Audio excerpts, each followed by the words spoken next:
በአንድ ወቅት አንድ ፈጣሪ የሰጠውን ጸጋ መስግኖ የማያውቅ ስስታም ነጋዴ ነበር። ከእለታት አንድ ቀን ለንግድ ስራ ከሄደበት ገበያ ወደ ቤቱ ሲመለስ 100 የወርቅ ሳንቲም ይጠፋበታል። ነጋዴውም 100 የወርቅ ሳንቲም ያገኘ ካለ ወረታውን ከፋይለኝ እያለ ቢለፈልፍም ሊያገኝ አልቻለም። ታዲያ አንድ ቀን ተስፋ ቆርጦ ቤቱ ቁጭ ብሎ ያለ አንድ ልብሱ የቆሸሸ ገጽታው የተጎሳቆለ ሰውዬ የነጋዴውን ቤት ተንኳኳ። በር ተከፍቶ ወደ ሳሎን ቤት ሲዘልቅ እንግዳው ሰውዬ የመጣበትን ጉዳይ እንዲህ ሲል አስረዳ።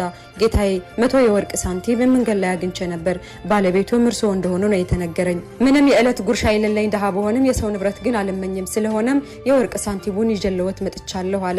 የሚሰጠው ጉርሻ ምን ሊሆን እንደሚችል በልቡ እያሰበ ነጋዴው ይህንን ሲሰማ በአንድ የፊቱ ተለወጠ። አንተ እንዳልከው 100 የወርቅ ሳንቲም ብቻ አይደለም የጠፋብኝ፣ በአጠቃላይ የጠፋብኝ የወርቅ ሳንቲም መጠን 125 ነው አለው። ስለዚህ 25ቱን የወርቅ ሳንቲም አስቀርተህብኛል። አሁን ሌላ ጣጣ ሳይከተልህ 25ቱን ሳንቲም መልስልኝ ሲል አስፈራራው። ምስኪኑ ሰውዬ ከቅንነት ተነሳስቶ ያደረገው ነገር ያላሰበው ጣጣ ስላመጣበት እጅግ ተጨነቀ።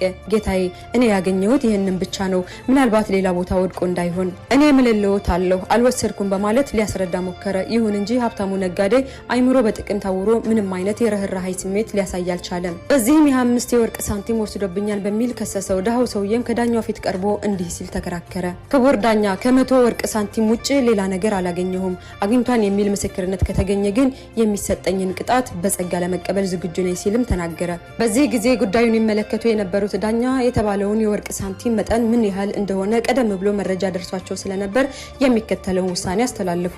ተገኘ የተባለው የወርቅ ሳንቲም 100 ብቻ ነው። እርስዎ የተከበሩ ከሳሽ ጠፋብኝ እያሉ ያሉት ደግሞ 125 ነው። ስለዚህ 100 የወርቅ ሳንቲም የእርስዎ ሊሆን አይችልም። ምናልባት 125 የወርቅ ሳንቲም የወሰደው ሰው እስኪገኝ ድረስ ይጠብቁ። አሁን ተገኘ የተባለው ሳንቲም ግን ትክክለኛ ባለቤቱ እስካልተገኘ ድረስ ላገኘው ሰው እንዲሰጥ ወስነናል የሚል ፍርድ ሰጡ። በስከመጨረሻም ደሃው ሰውዬ ሀብት በሀብት ሆኖ ሲመለስ፣ ስግብግቡ ነጋዴ ደግሞ ባዶ እጁን ለመመለስ ተገደደ።